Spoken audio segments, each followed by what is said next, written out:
We're here at the Sand Hills Antique Farm Equipment Club today, and I'm with Claude Tweed. He's a beekeeper, and here's a jar of his honey right here. And he's going to talk to us about bees, some interesting facts that I didn't know. Claude, would you tell us about the bees? Yes, sir. A bee is the honeybee is one of the most ingenious little insects in the world. They're smart, they can tell direction, they can tell distance, and they can do all kinds of weird. You learn something new about a honeybee every time you go in a beehive. You will find something new about a bee. You never know it all about a honeybee. I don't care how hard you try to train a bee to do just the way you want, to put in your size box and everything else. So a honeybee is going to do what a honeybee wants to do, and that's it. If it don't like the accommodations, it'll leave. But a honeybee is just God's creation. And honey, that's one product man cannot make, honey. You can rob it from the bees. I steal it all the time from them, but man cannot make it. It has to be processed through the bee's system. Now, a honeybee goes way out yonder in the flowers, and it finds some nectar. And it brings that nectar back to the hive, and it hands it over to another bee, a worker bee in the hive. And then it does what they call a waggle dance. It'll do a little dance. It'll so many turns this way and so many turns that way, and it's telling the other bees where they found the nectar at. And then those other bees will leave the hive and fly straight to where that flower was at. So the bee told the direction, which direction it was, and how far it was. They used the sun to do that. So they're a marvelous little bug. That sounds like GPS, doesn't it? It sure does sound like GPS. But it sure doesn't sound like government GPS. No, sir. The government didn't design it. I can guarantee you that. You were telling me we were talking about your bees during the wintertime. You said you had 15, you're down to 13? Yes, sir. I'm down to 13 hives now because during the wintertime, they have to keep that hive at about 90 degrees inside. The way they do that is they eat honey and they flex the muscles in their shoulders where their wings is at. And when they're flexing their muscles like that, it creates heat. So that's how they stay warm during the wintertime. So they'll eat about 90 pounds of honey in a winter to keep the hive warm. That's how much honey it takes. Now, if you don't have enough honey in there, they'll die. If you have too much honey in there that they cannot keep warm, they'll die. If there's not enough bees in there to keep it warm, they'll die. So you have to go into beehives during the summertime every month to check on them, to check their conditions, where there's pests in there, whether there's any kind of disease in there or anything. You have to check them and make sure they're in good condition all the time. And do you move your hives from field to field for farmers? Yes, sir. I do take mine out for farmers. If a farmer requests me to bring a hive out to pollinate his cucumber place or his watermelon patch or cantaloupe, something like that, yes, sir, I'll take them out there. I rent them out there for about 5 weeks and let them pollinate all the plants.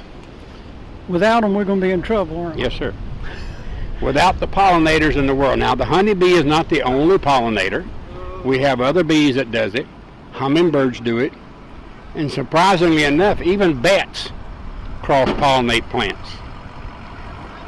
Of course, I wouldn't care too much if the bats left, but the bats are also very good animals because they, in a night's time, a bat will eat its weight in mosquitoes. So hang in there, bats. Eat all the mosquitoes you want. Keep them from eating me. Now, how long have you said you did this, you retired, you did it again? So I did it a few years back. I had 4 or 5 hives, and then I took some up to the mountains, and I lost them up there in the mountains. So I gave up beekeeping for a few years, and then I retired from Fort Bragg, and I decided, well, I need something to get into. So I started into bees again. And it's an expensive hobby, believe me. So I got into bees again. I've been in it again now 5 years. And yes, I've been stung many a time. And they said, people asked me, said, well, you've been around bees a long time. It doesn't bother you getting stung. I said, so yes, it still hurts real bad. It doesn't bother me, but it still hurts. It hurts. But you can go into a hive. You don't have to have all the veils and stuff like that if you do it correctly. If you go into a hive on a day that it's not cloudy, it's not going to rain, the wind's not blowing, and you do everything like you was in slow motion. You open it up real easy, lay stuff down, you take the frames out real slow motion, you can turn it, look at the bees, you can take your fingers and move the bees out of the way. They're not going to bother you. But as soon as you make a quick move, they're going to get you. And if one little bee stings you on the finger, it gives off a pheromone that tells all the other bees, sting right there. Sting. And there'll be 5 more in its place right there.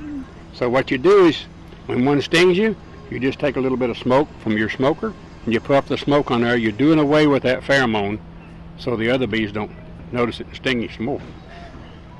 Amazing. I have a honeybee over there, on that shelf over there. If honeybees ever get this big, I'm quitting. Because that would hurt awful bad.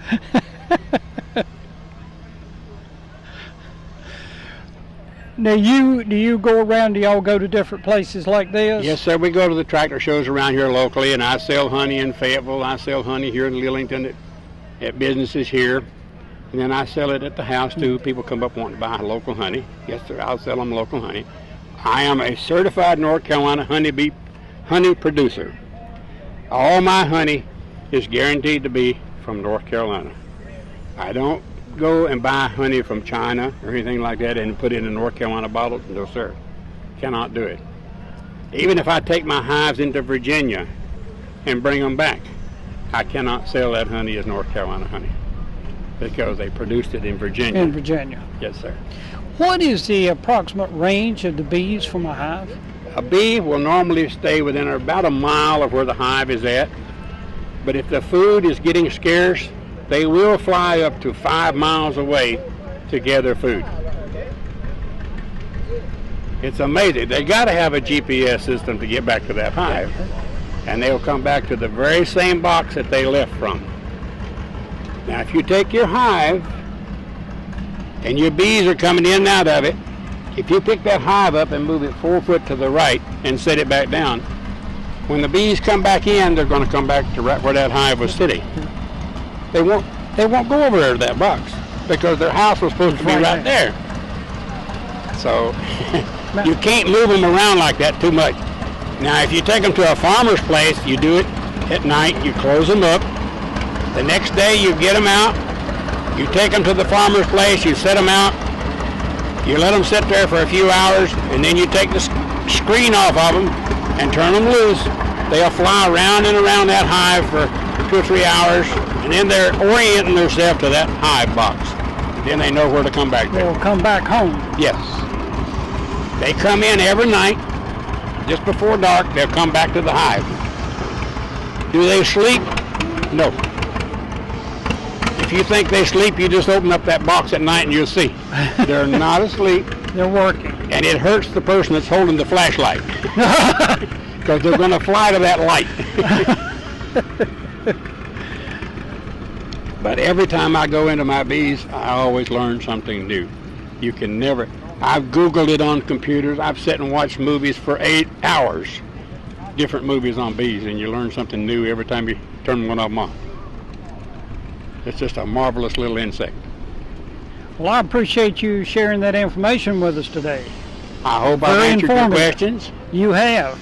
I don't know everything about honeybees, but like I said, you learn something new every day. Every day. That's right. Every time. If we ever get to the point where we're not learning something, we're in trouble. We certainly are. We are. Well, I appreciate it. Thank you. You're welcome, sir. Yeah.